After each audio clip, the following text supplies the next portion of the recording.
نحمده ونصلي على رسوله الكريم.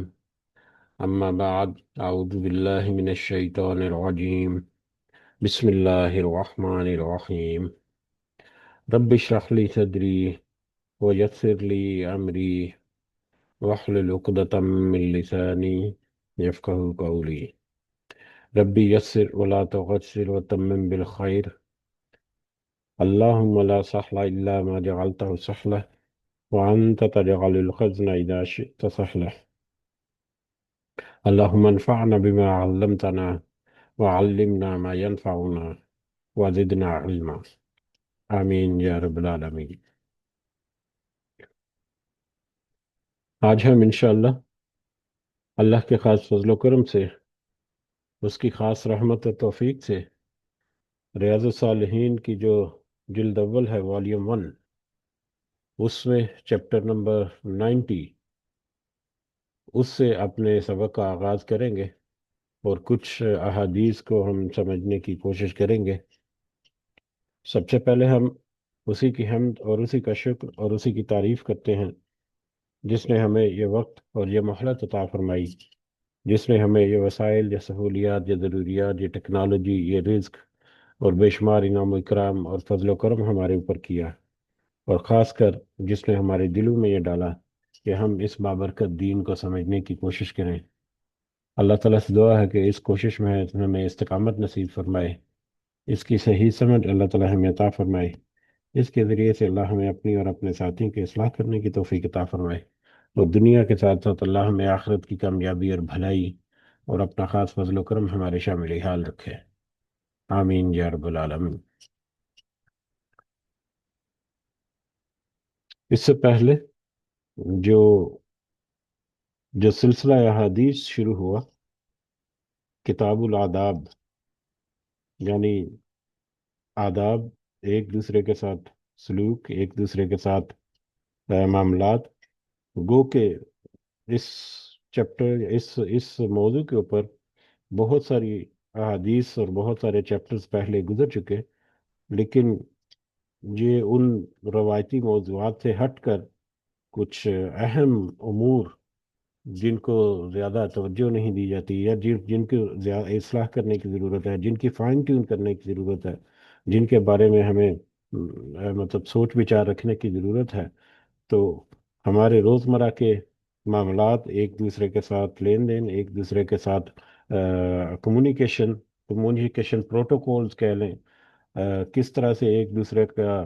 خیال رکھنا ہے، تو یہ ساری چیزیں جو ہیں یہ کتاب الآداب کے اندر جو آنے والے چیپٹرز ہیں اس میں ہوں گی۔ اور اس سے پہلے بھی ہم نے جو چیپٹرز پڑھے اس میں حیا اور اس کی فضیلت، راز اور وعدے نبھانے جو ہیں، اور بھلائی کے جن کاموں کی عادت ہو ان کی پابندی کرنا، بہترین گفتگو کرنا، ملاقات کے وقت خندہ پیشانی کے ساتھ پیش آنا، اور اس طرح کے کچھ موضوعات جو ہیں وہ ہم نے پچھلے اپنے سبق میں دیکھے تھے۔ اور پچھلے سبق سے ہم نے دیکھا کہ یہ کچھ بہت ہی مختصر سے چیپٹر،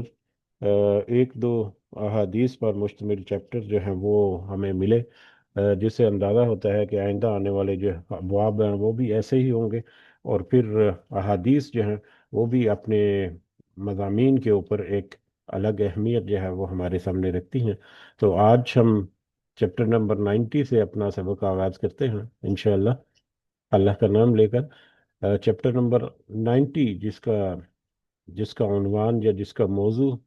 اپنے ہم نشین کی جائز بات پر کان لگانے، اپنے ہم نشان، اپنے ساتھی، اپنے رقیب، اپنے جو ہم نوا ہے، اس کے اس کی جائز بات پر، اس کی اچھی بات پر کان لگانے، اور عالم اور واعظ کا اپنی مجلس کے حاضرین کو چپ کرانے کا بیان، کہ کوئی آواز دینے کے لیے، کوئی خطاب کرنے کے لیے، کوئی تقریر کرنے کے لیے وہاں پر موجود ہے، تو وہاں پر جو حاضرین ہیں ان کو پہلے خاموش کروائے، اور ایک سچویشن بلٹ ہو، اس طرح سے ایک خاموشی طاری ہو، تو اس کے بعد پھر اہم بات جو ہے وہ مطلب سنائی جائے، تاکہ توجہ کے ساتھ سارے کے سارے حاضرین جو ہیں سنیں۔ تو ایک عام فہم سا یہ موضوع ہے، جس کو یہاں پر چیپٹر کا یا باب کا عنوان جو ہے وہ بنایا گیا، کہ مجلس کے آداب کی کہہ لیں کہ ایک یہ حدیث ہے، حدیث نمبر 1 اس چیپٹر کی، اور اس والیوم کی حدیث نمبر 698، جس جو کہ بخاری اور مسلم سے ہے۔ حضرت جریر بن عبداللہ رضی اللہ تعالیٰ عنہ سے وہ بیان کرتے ہیں کہ مجھ سے رسول اللہ صلی اللہ علیہ وسلم نے حجت الوداع، یعنی اپنا آخری جہاد تھا جو نبی کریم صلی اللہ علیہ وسلم کا حجت الوداع، اس کے موقع پر فرمایا کہ لوگوں کو خاموش کراؤ، پھر فرمایا تم میرے بعد کافر نہ ہو جانا کہ ایک دوسرے کی گردنیں مارو۔ یہ حجت الوداع کے موقع پر ہم جانتے ہیں کہ بہت بڑی تعداد صحابہ کرام رضوان اللہ اجمعین ان کی وہاں پر موجود تھی، اور وہاں پر اس طرح کا کوئی لاؤڈ سپیکر سسٹم یا کوئی آڈیو سسٹم تو نہیں تھا کہ مائک کے اوپر مطلب جیسے کہ آج کل مساجد وغیرہ میں ہوتا ہے کہ مائک کے اوپر تھوڑا سا انگلی سے مطلب ٹھوکر لگانے سے ایک آواز پیدا ہوتی ہے، جیسے ایک اٹینشن کا ایک کہنے کے میسج جاتا ہے، یا اس طرح کا کوئی سنیریو نہیں تھا۔ ایک بہت بڑی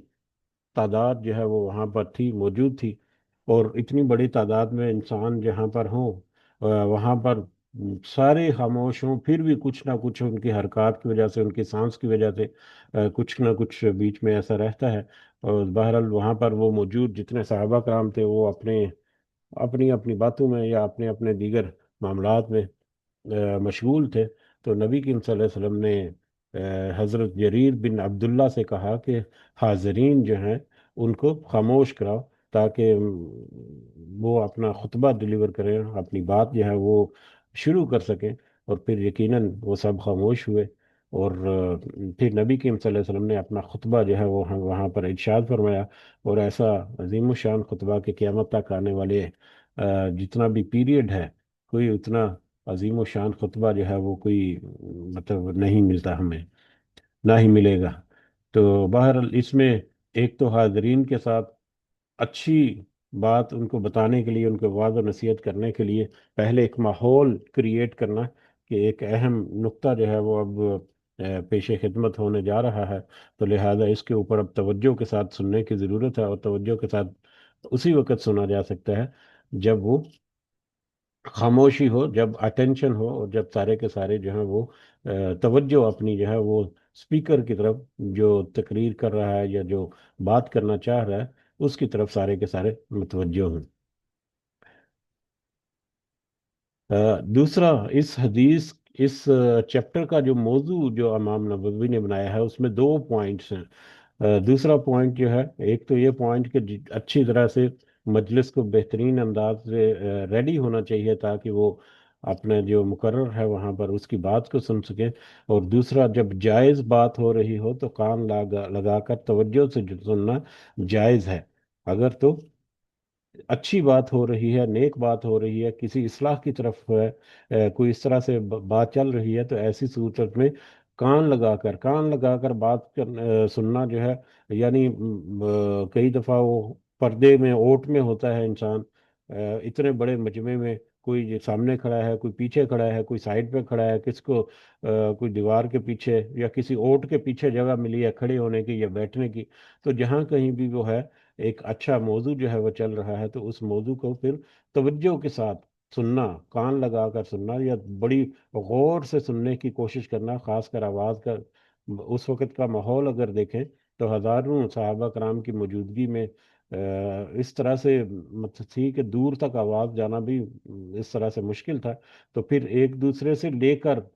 بھی وہاں پر رہا کہ مطلب کسی نے بات سنی جب تک نہیں پہنچ گئی، تھوڑا سا آگے پھر وہ بات جو ہے وہ پہنچ گئی، یا بات کرتے ہوئے اگر مطلب اس کی سمجھ نہیں آئی تو مطلب ایک دوسرے کو تھوڑا سا اس کو مطلب اندازہ کرا دینا کہ یہ ساری جو آداب جو ہیں، اچھی بات جب چل رہی ہو تو اس میں شامل ہوتا ہے۔ تو یہ دو موضوع جو ہیں وہ اس پورے یعنی کہ جب چیپٹر جو ہے وہ ایک ہی حدیث پر مشتمل ہے، اور اپنے موضوع کے اعتبار سے یہ اہم ہے۔ یہی وجہ ہے کہ ہم دیکھیں خطبہ جب ہوتا ہے جمعہ کا، تو جمعہ کے خطبہ کے دوران کسی طرح کی بات چیت کرنا اور کسی طرح کی آپس میں غیر ضروری نہیں بلکہ ضروری بات چیت کرنا جو ہے وہ بھی وہاں پر مطلب اس کی بھی اجازت نہیں ہے۔ تو اس طرح سے جیسے کہ جمعے میں ہم دیکھتے ہیں جمعے کی نماز کے دوران، لیکن افسوس کہ کبھی کبھی ہم دیکھتے ہیں کہ اس سے ہماری نصیحت جو ہے اس کی لاپرواہی جو ہے برتی جاتی ہے۔ بہرحال اللہ ہمیں توفیق عطا فرمائے۔ اگلا جو چیپٹر ہے چیپٹر نمبر 91، چیپٹر نمبر 91، واعظ و نصیحت اور اس میں میانہ روی کا بیان۔ واعظ و نصیحت یعنی دوسروں کو ترغیب دینا، یا دوسروں کو تعلیم دینے کے لیے، یا دوسروں کو کوئی بات جو ہے وہ واضح کرنے کے لیے، ان کو ایکسپلین کرنے کے لیے، جو بھی یہ تقریر وغیرہ کرنا ہے، یا بیان دینا ہے، یا کوئی اسپیچ کرنی ہے، یا کوئی خطبہ وغیرہ ہے، یا جس طرح کے جتنے بھی میٹر ہیں جس میں ایک دائی جو ہے وہ اپنے حاضرین کو، اپنے سامعین کو کچھ اہم پیغام جو ہے، کوئی نصیحت جو ہے وہ دیتا ہے، تو اس میں میانہ روی کا بیان۔ میانہ روی یعنی اس میں درمیانہ رکھا جائے، اس میں ایک معتدل قسم کا، ایوریج قسم کا مطلب طریقہ جو ہے وہ اپنایا جائے، تاکہ ہر کوئی جو وہاں پر موجود ہے وہ اس بات کو سمجھ سکے۔ اپنے بات کرنے کے انداز بھی اس میں شامل ہے، سلیکشن آف میٹیریل بھی شامل ہے کہ کیا میٹیریل یا کیا موضوع جو ہے وہ چل رہا ہے، کہ موضوع کے مطابق جو آپ کے پاس مثالیں ہیں وہ بھی بڑی عام فہم سی ہونی چاہیے، جو کہ حاضرین یا سامعین جو ہیں ان کو آسانی سے سمجھ سکیں۔ تو وہاں پر جو لوگ ہیں موجود ہیں ان کا علمی لیول کیا ہے، ان کی اپروچ کیا ہے، ان کی ذہنیت کیا ہے، یا ان کا معاشرے میں دیگر مطلب علم کے اعتبار سے بھی، اور معاشرے میں رہن سہن کے اعتبار سے بھی ان کا لیول کیا ہے، اس اعتبار کے ان ساری بہت ساری چیزوں کو سامنے رکھتے ہوئے اپنی بات جو ہے وہ تذکرہ کرنا، اور اس انداز سے تذکرہ کرنا کہ جو سننے والا ہے وہ اس کو آسانی سے سمجھ سکے، تاکہ بات کرنے والے کی بات کرنے کا فائدہ بھی ہو، اور جو بیٹھا ہے وہاں پر اپنا وقت نکال کر بیٹھا ہے، یا محنت کر کے دور دراز سے یہ کہیں کہیں سے بھی خاص کر اس مجلس کے لیے آیا ہے، تو اس کو بھی وہاں پر آنے کا کچھ فائدہ ہو۔ تو یہ بیانہ روی کا مطلب یہ ہے کہ اس میں جو دائی ہیں، جو واعظین ہیں جو ہیں، ان کے لیے ایک رہنمائی ہے کہ بڑا اہتمام کے ساتھ اور بہترین انداز سے اپنا جو بھی معاملہ ہے وہ پیش کیا جائے، تاکہ اس کا فائدہ جو ہے وہ بھرپور انداز سے ہو، اس وقت کا فائدہ بھرپور ہو۔ اس میں اس چیپٹر کے ضمن میں آیت سورۃ النحل کی آیت نمبر 125 کا حوالہ دیا گیا، جس میں اللہ تعالیٰ نے فرمایا، اب اپنے رب کے راستے کی طرف دانائی اور اچھے وعظ کے ذریعے سے بلاؤ۔ یعنی اللہ کی طرف جب بلایا جائے تو بڑی حکمت کے ساتھ، بڑی دور اندیشی کے ساتھ، بڑی بصیرت کے ساتھ، بڑے اچھے بہترین انداز کے ساتھ مطلب وہ اللہ کی طرف بلایا جائے، یا اس کی طرف دعوت دی جائے، تاکہ سننے والا جو ہے وہ اس کے اوپر اچھی طرح سے اس کا اثر بھی ہو جائے۔ اس موضوع کے اوپر اکثر جو ہے ہماری بات ہوتی بھی رہتی ہے مختصر انداز میں۔ اس کی جو حدیث ہے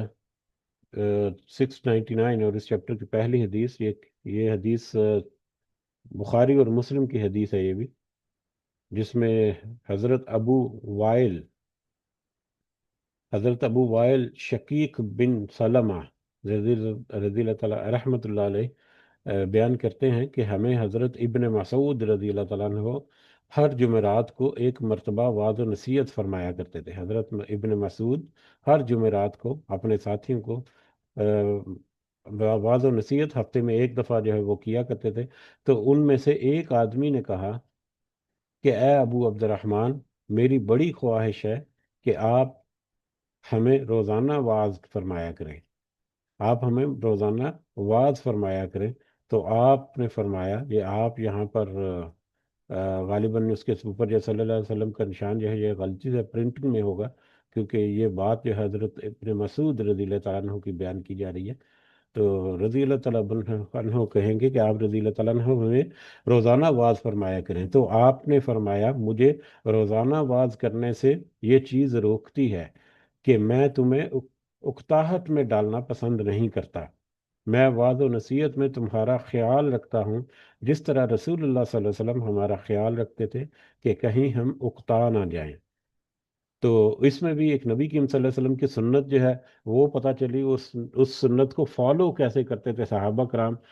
اس کا بھی ہمیں اندازہ ہوا حضرت ابن مسعود جو ہے ان کی اس قول سے۔ کہ وہ روزانہ بھی لیکچر دے سکتے تھے، اور جو پھر دیکھے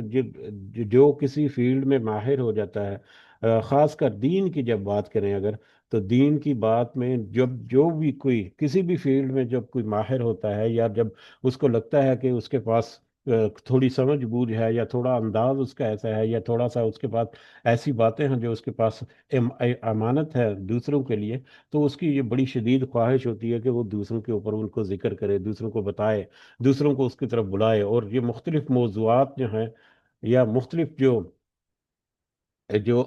پہلو ہیں، ان میں آتی ہے جو مثال قرآن کی مطلب جیسے تلاوت اور ترتیل وغیرہ جو ہے، جس کو اس میں بڑا عبور حاصل ہے، اس کا دل کرتا ہے کہ باقی سارے جو ہیں وہ بھی مطلب اس طرف آئیں قرآن کی تلاوت کرنے میں، اس کی تجوید اور اس کے ترتیل کے دیگر جو قوانین ہیں ان کو سمجھ کر اس کے مطابق اسی طرح سے جو دائی ہیں، جو دعوت کا کام کرتے ہیں، ان کا بھی یہ دل کرتا ہے کہ سارے دعوت کی طرف آئیں،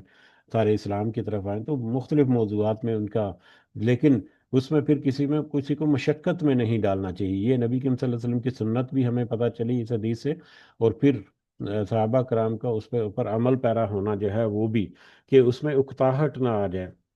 کہ مطلب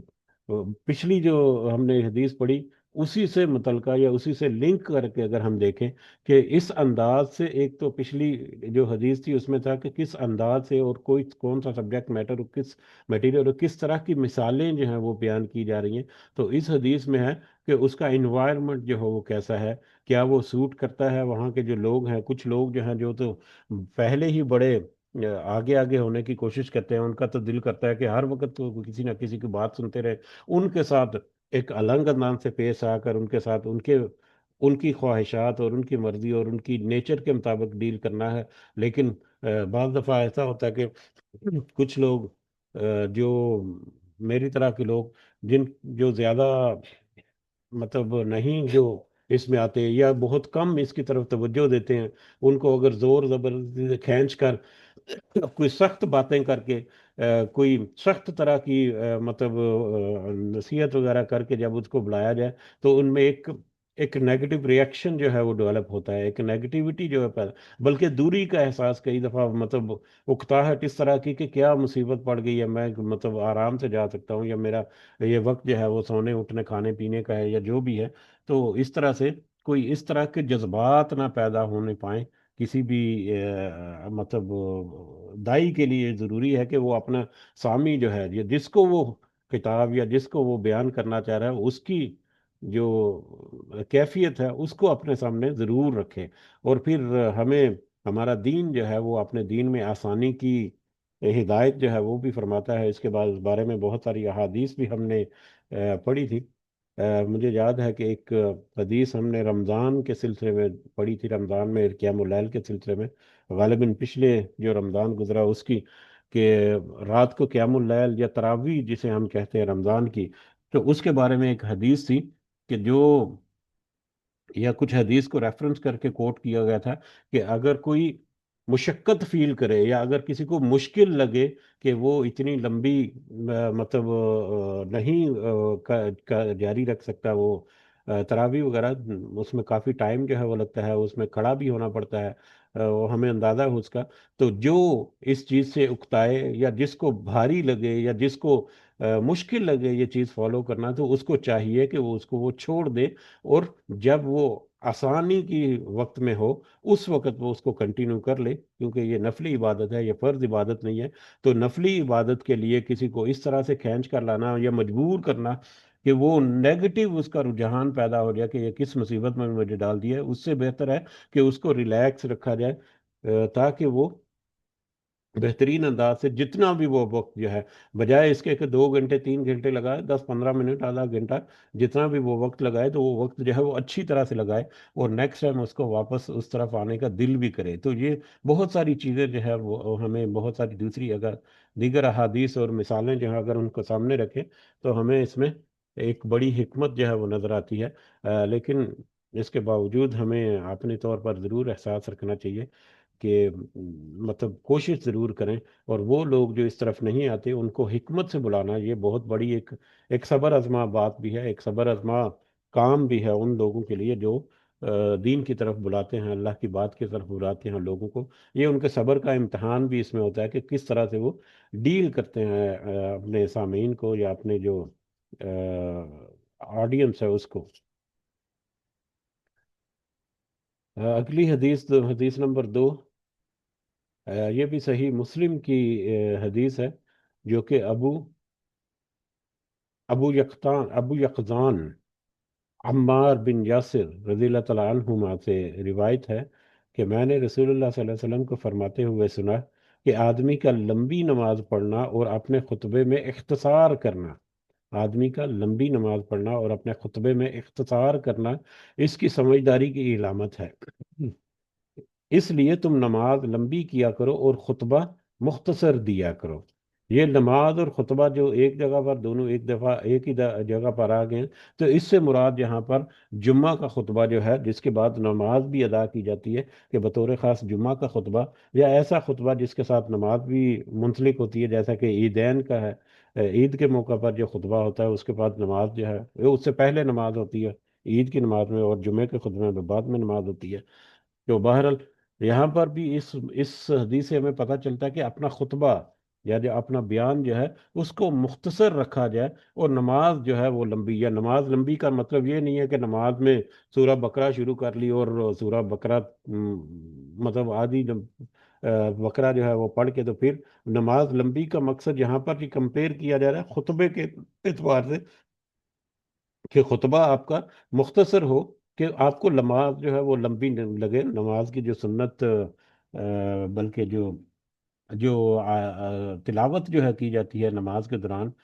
جمعہ کے خطبہ میں، وہ بھی ہم سب کو پتہ ہے، وہ بھی بہت لمبی تلاوت نہیں ہے، اس اعتبار سے بھی نماز اتنی لمبی نہیں ہوتی۔ لیکن اس نماز کے ساتھ کمپیئر کر کے جب خطبے کا اختصار کا تذکرہ کیا، تو اس کا مطلب ہے کہ مختصر سی بات کی جائے، ٹو دی پوائنٹ بات کی جائے، ٹو دی پوائنٹ وہاں پر مطلب موضوع کے اوپر دلائل یا جو بھی احادیث یا آیات جو ہے وہ تذکرہ کرنا ہے، اور بہت لمبا اس کو کھینچنے کے بجائے مختصر انداز میں، تاکہ وہاں پر جو حاضرین ہے وہ پچھلی حدیث کے ساتھ کنیکٹ کریں گے، کہ وہ اکتا نہ جائے یا ان کو وہاں پر بیٹھنا جو ہے وہ مشکل نہ ہو، تو بلکہ وہ آسانی کے ساتھ اور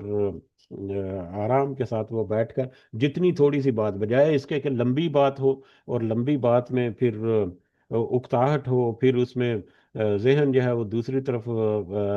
مطلب چلا جائے، اس سے بہتر ہے کہ چھوٹی بات کرو، اتنی بات جو کہ سامعین یا جو بیٹھے ہوئے ہیں یہاں پر بھی، سامعین جو ہیں وہ اگر تو چند ہیں تو وہ تو انڈرسٹینڈنگ اچھی ڈیولپ ہو جاتی ہے، لیکن اگر بہت بڑی تعداد میں، سینکڑوں کی تعداد میں لوگ بیٹھے ہوئے ہیں، تو ہر ایک کا اپنا ایک الگ رویہ ہوتا ہے،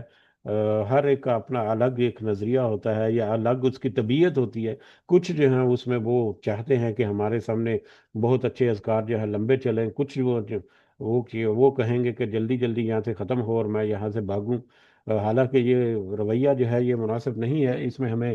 ضرور توجہ کی ضرورت ہے، لیکن معاشرے میں جب ہم اجتماعیت کی بات کرتے ہیں تو اس میں ہر طرح کے لوگ جو ہیں وہ شامل ہو جاتے ہیں، لہذا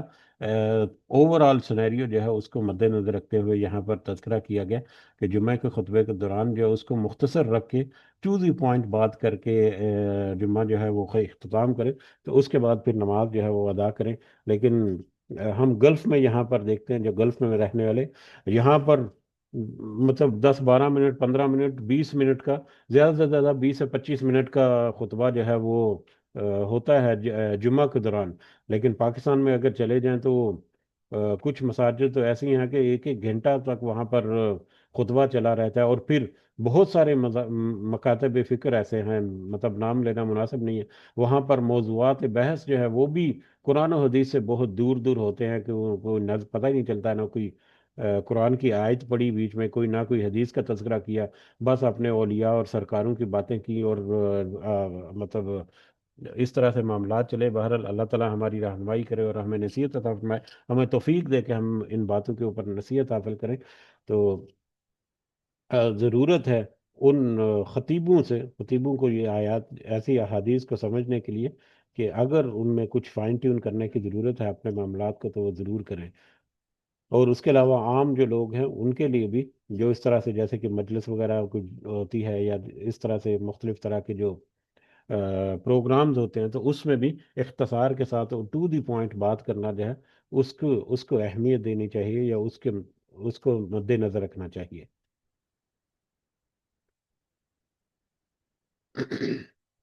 اگلی حدیث، حدیث نمبر 3 اس چیپٹر کی، حضرت معاویہ بن،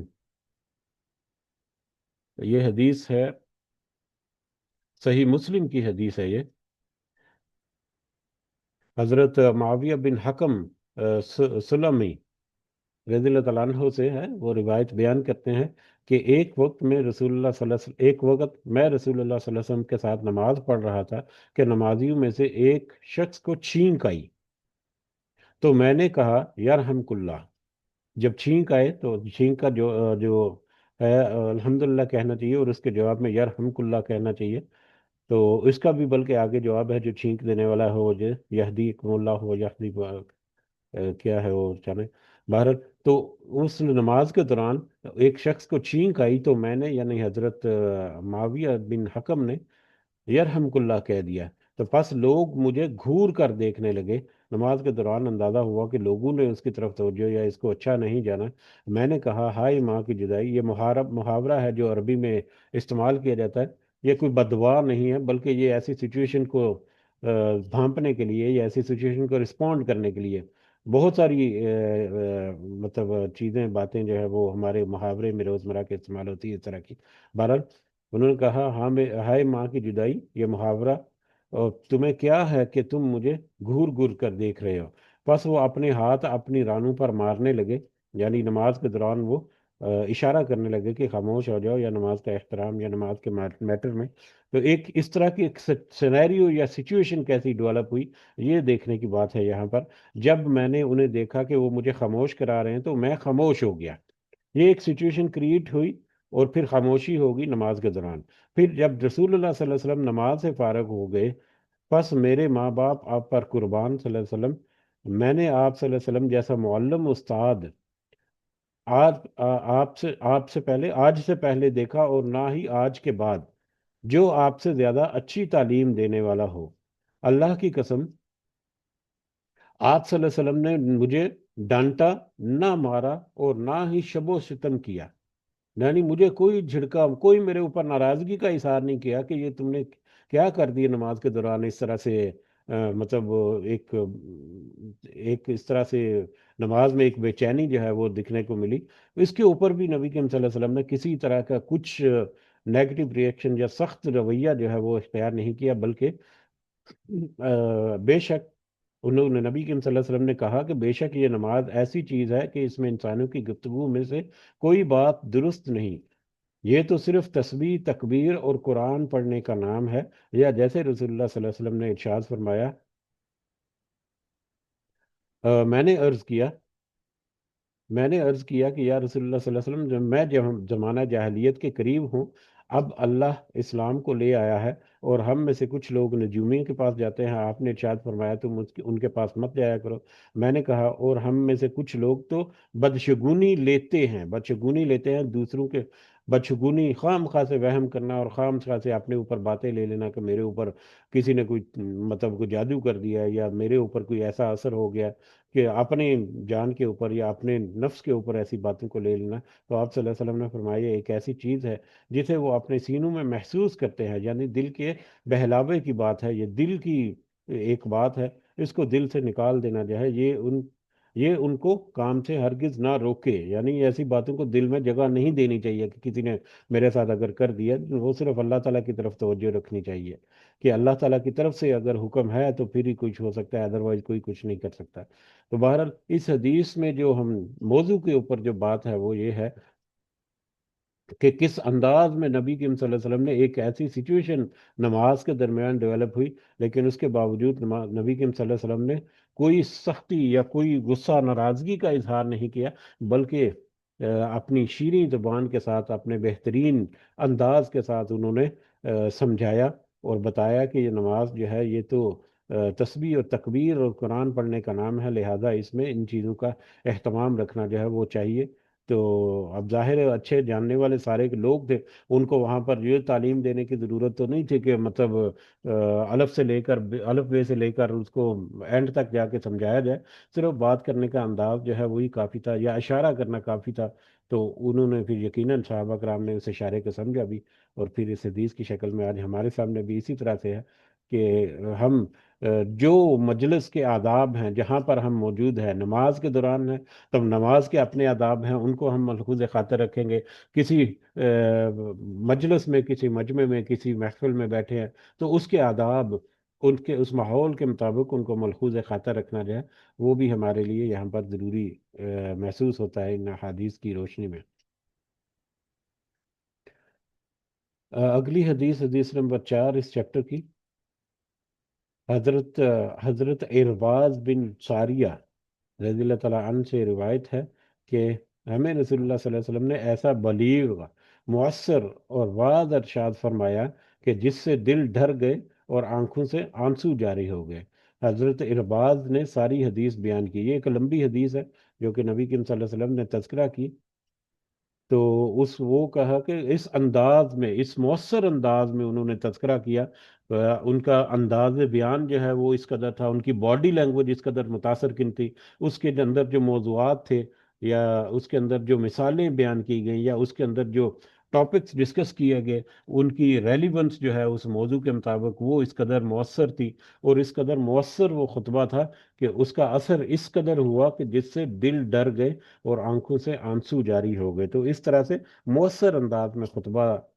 دینا یا دوسروں کو بیان کرنا، یہ بھی ایک اہم ہے۔ کبھی کبھی ایسی سچویشن جو ہے وہ ڈیولپ ہو جاتی ہے، یا ایسی سچویشن جو ہے وہ موضوع کے مطابق جب ہم بڑی گہرائی کے ساتھ کسی موضوع کے اوپر بات کریں اور بڑی سمجھ بوجھ کے ساتھ، اس کی تیاری پہلے اس انداز سے کی جائے کہ اس میں غیر ضروری قسم کا میٹیریل جو ہے وہ نہ ہو، جو حاضرین جو آنے والے ہیں ان کے سامنے جب بات رکھنی ہے تو ان کے موڈ کے مطابق اور ان کے علم اور ان کی جو دیگر جو لیول ہے اس کے مطابق وہاں پر تذکرہ ہو، تاکہ وہ بات کو غور اور توجہ سے سنیں اور اس میں اثر جو ہے وہ اور بھی زیادہ پیدا ہو۔ تو یہ ساری باتوں کو سامنے رکھنا جو ہے وہ ہمارے لیے ضروری ہے جب بھی ہم کسی سے بات کرنا چاہیں یا بات کسی کو پہنچانا چاہیں، دین کی بات خاص کر پہنچانا چاہیں تو۔ اگلی ایک حدیث ہم دیکھ لیتے ہیں، یہ اگلا چیپٹر جو ہے وقار اور سکینت کا بیان۔ وقار اور سکینت، وقار ٹھہراؤ، ایک ردم یا ایک سمود پرسنالٹی کی کا بیہیویئر جو ہے وہ ہے، اور سکینت یعنی سکون اور اطمینان کا بیان۔ اس میں سب سے پہلے اس کو سمجھنے کے لیے سورۃ الفرقان کی آیت نمبر 63 کوٹ کی امام نووی نے رحمۃ اللہ علیہ، کہ اللہ تعالیٰ نے فرمایا اور رحمان کے بندے وہ ہیں جو زمین پر آہستگی سے چلتے ہیں، اور جب ان کا واسطہ جاہلوں سے پڑتا ہے تو سلام کہہ کر گزر جاتے ہیں۔ زمین پر آہستگی سے چلتے ہیں، یعنی زمین پر چلنے میں وہ ان کو ایک سمود اور ایک اطمینان بخش چال ہوتی ہے، نہ کہ وہ گھبرائی ہوئی قسم کی چال اور بے چینی قسم کی چال، بلکہ آرام سے قدم پہ قدم جما کر رکھنا اور بڑے آرام سے آہستگی سے چلنا، معتدل انداز سے چلنا۔ اور ان کا واسطہ جب جاہلوں سے پڑتا ہے تو سلام کہہ کر گزر جاتے ہیں۔ تو جاہلوں کے ساتھ، جب جاہل جو ہے وہ ہمیں پتہ ہے، جاہل کی ڈیفینیشن کئی دفعہ ہم نے تذکرہ کی کہ وہ بندہ جو باتوں کو تو سمجھتا ہے، باتوں کا علم جو ہے وہ تو ہے، اس کے بارے میں جانتا تو ہے، لیکن اس کے اوپر عمل کرنے سے کتراتا ہے، یا ضد میں آ کر اس کا انکار کرتا ہے، یا اس کو جٹلاتا ہے، یا اس کے مطابق اپنے معاملات کو درست نہیں کرتا، حالانکہ وہ ان باتوں کو جانتا ہے۔ تو ایسا بندہ جاہل ہے۔ جاہل سے مراد ان پڑھ بندہ نہیں، بلکہ جاہل سے مراد وہ بندہ جو جاننے والا ہے لیکن اس کے باوجود وہ وہ جہالت سے کام لیتا ہے، اس کے باوجود وہ اس بات کا فائدہ اٹھانے کے بجائے اپنی منمانی کرتا ہے، وہ الٹی روش میں بیٹھا ہے۔ اس کی کئی دفعہ مثال ہم نے ڈاکٹر کی دی، پھر ایک ڈاکٹر جو ہے وہ اپنی پروفیشن اور اپنے علم اور نالج کے اعتبار سے صحت کے میٹرز میں ایک بہترین اس نے ڈگری حاصل کی ہے، لیکن اگر وہ اپنی صحت کا خیال نہیں رکھتا، اپنے کھانے پینے کا، تو پھر اس کے علم کا کیا فائدہ اس کی اپنی اپنی ذات کے متعلق؟ تو اس صورت میں وہ جاہل ہوگا کہ اس کو پتہ سارا کچھ ہے، لیکن وہ بس اپنی مرضی سے اس پتہ ہونے سے فائدہ نہیں اٹھاتا۔ تو ایسے لوگوں سے جب واسطہ پڑے تو ان کے ساتھ الجھنے کی بجائے، ان کے ساتھ بحث کرنے کی بجائے، کیونکہ انہوں نے تو ضد پر آ کر نہ ہی کرنی ہے، جو ضد پر اڑے ہی رہنا ہے، تو ایسے لوگوں سے تو پھر سلام کہہ کر گزرنا سے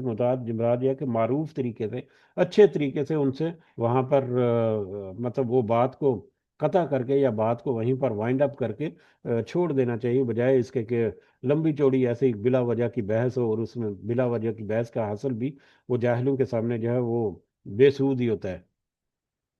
تو یہ رحمان کے بندوں کی صفات جو ہیں وہ اللہ تعالیٰ نے یہاں پر تذکرہ کی، کہ بڑے وقار کے ساتھ چلتے ہیں، آہستگی کے ساتھ، اطمینان کے ساتھ، سمود ان کی چال ہوتی ہے، اور جب وہ جاہلوں سے بات کرتے ہیں تو اس میں بھی وہ بڑی مطلب احتیاط کے ساتھ اپنا دامن جو ہے وہ صاف رکھتے ہیں، تاکہ ان کی بات جو ہے وہ ضائع ہی نہ ہوتی رہے، جاہل جو ہے وہ کس طرح سے ان کو ڈیل کرتے ہیں۔ اس کی جو ایک حدیث ہمیں یہاں پر ملتی ہے صحیح بخاری اور مسلم کی، حضرت عائشہ رضی اللہ تعالیٰ عنہا بیان کرتی ہیں کہ میں نے کبھی رسول اللہ صلی اللہ علیہ وسلم کو اس طرح کہا مار کر ہنستے ہوئے نہیں دیکھا کہ آپ کے گلے کے کوے نظر آنے لگے۔ آپ صلی اللہ علیہ وسلم صرف مسکرایا کرتے تھے۔ نبی کریم صلی اللہ علیہ وسلم کی یہ سنت ہے کہ کبھی انہوں نے کہا مار کر، یعنی پورا منہ کھول کے بڑے اس طرح سے ہنسنا جس سے ان کے گلے کا کوا جو ہے، گلے کا کوا یعنی گلے منہ جب کھولا جائے تو پیچھے مطلب حلق جو ہے وہ نظر آتا ہے، اور حلق کے ساتھ چھڑا ہوا گوشت کا ایک چھوٹا سا ٹکڑا ہوتا ہے وہ جب نظر آ جاتا ہے۔ تو نبی کریم صلی اللہ علیہ وسلم کبھی اس طرح سے نہیں مارتے تھے، بلکہ وہ مسکراتے تھے، ہنستے تھے، مسکراہٹ ان کے چہرے کی شان تھی، لیکن وہ مار کر بے وقوفوں کی طرح جو ہوتا ہے، تو اس طرح کا وہ ان کی عادت یا اس طرح کی ان کی سنت بالکل بھی نہیں ہے، بلکہ یہ سنت کے خلاف ہے کہ بڑے ٹھاٹھے مار مار کر ہنسنا اور اس طرح کے عادت جو ہے وہ اپنانا، جیسے کہ یہ وہاں پر فوائد ہم دیکھتے ہیں کہ زیادہ ہنسنا اللہ سے غفلت کی دلیل ہے۔ اسی لیے قرآن مجید میں فرمایا، سورہ توبہ کی آیت نمبر 82، کہ یہ ہنسے تھوڑا اور روئیں زیادہ۔ اگر قیامت کے جو عذاب ہے اس کا اگر پتہ چل جائے انسانوں کو، تو وہ تھوڑا ہنسیں اور زیادہ روئیں، یعنی ان کے رویے جو ہے وہ اس قدر بدل جائیں، اگر وہ صحیح معنوں سے اس عذاب کو پہچان لے، کہ ان کا ہنسنا ان سے زندگی سے نکل ہی جائے۔ تو بہرحال یہاں پر حدیث کے مطابق ہنسنا جو ہے وہ ٹھاٹھے مار کر اور مطلب مار کر ہنسنا جو ہے یہ اس کی طرف اشارہ ہے۔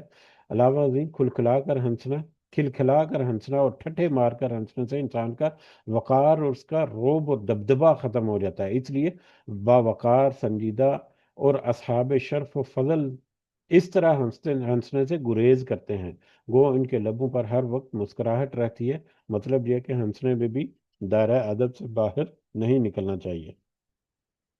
تو ہمیں روزمرہ کے معمولات میں بھی اس چیز کا احساس رکھنا چاہیے۔ اپنی فیملیز میں جب بیٹھے ہیں اس وقت بھی گپ شپ ہوتی ہے، اس طرح سے معاملات ہوتے ہیں، تو م، ایک مختص انداز سے ہمیں اپنے رویے جو ہیں وہ رکھنے چاہیے۔ تو میرا خیال ہے اسی پہ آج ہمارا سبق جو ہے وہ مکمل کرتے ہیں، اس دعا کے ساتھ کہ ہم نے جو آج سمجھنے کی کوشش کی، اللہ تعالیٰ اس کی صحیح سمجھ ہمیں عطا فرما کے اس کے مطابق ہمیں اپنی اصلاح کرنے کی توفیق عطا فرمائے۔ بہت ساری باتیں ایسی چھوٹی چھوٹی ہیں جو دیکھنے میں چھوٹی چھوٹے سے چیپٹر، چھوٹی چھوٹی سی احادیث ہیں، لیکن ان میں بہت ساری باتیں ہیں جو ہمیں پک کر کے اس کو اپنانے کی ضرورت ہے۔ اللہ تعالیٰ سے دعا ہے کہ اللہ تعالیٰ ہمیں توفیق عطا فرمائے کہ ان کے مطابق ہم اپنے معاملات کو درست کریں، اپنے رویوں کو ہم فائن ٹیون کریں، اور اپنے رویے جو ہیں وہ بہترین اخلاق کا نمونہ بنانے کی کوشش کریں۔ آمین یا رب العالمین۔ وما علینا الا البلاغ المبین۔ اگر کچھ اضافہ آپ کرنا چاہیں تو آپ کر سکتے ہیں۔ جزاکم اللہ خیرا کثیرا۔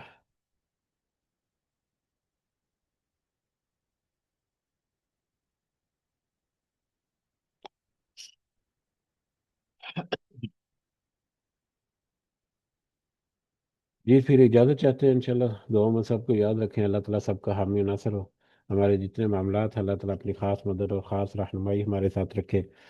ہمارے معاملات میں آسانی اللہ تعالیٰ ہمیں عطا فرمائے، ہماری کچھ مشکلات اور کچھ پریشانیاں، کچھ معاملات فیملیز کے، اپنے جابس کے، کاروبار کے، دیگر سارے معاملات جہاں اللہ تعالیٰ سے دعا ہے کہ اللہ تعالیٰ اپنی خاص مدد، خاص رہنمائی، خاص اپنا رحم اور فضل و کرم ہمارے اوپر کرے، اور اللہ تعالیٰ نے بے شمار رزق اللہ تعالیٰ نے ہمیں عطا فرما رکھے۔ اللہ تعالیٰ سے یہ بھی دعا ہے کہ ان رزق سے ہمیں دنیا سے تو بھرپور فائدہ